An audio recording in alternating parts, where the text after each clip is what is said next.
Alright, that's your fourth step. From our starting position, you're going to step in. 1, right leg straight. 2, I'm going to step behind it.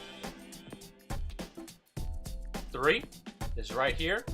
And then what I'm going to do on 4 is kind of a foot swipe. And then all the way over to a straddle position. Just like that. Okay, so you can see it again. As I step in. 1. And then I'm going to step behind that leg. 2. Oh, look, there's some guy. Oh, looking at me like I'm crazy. Okay, never mind that. 3.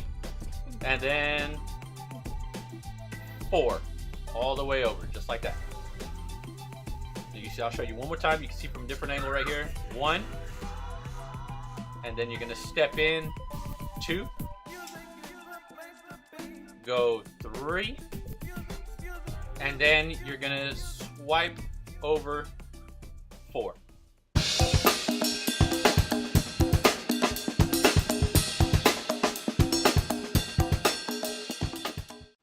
Alright, that's it. There you have it. That's a 4th step. Y'all practice. If you have any questions, hit me in the comments. Peace.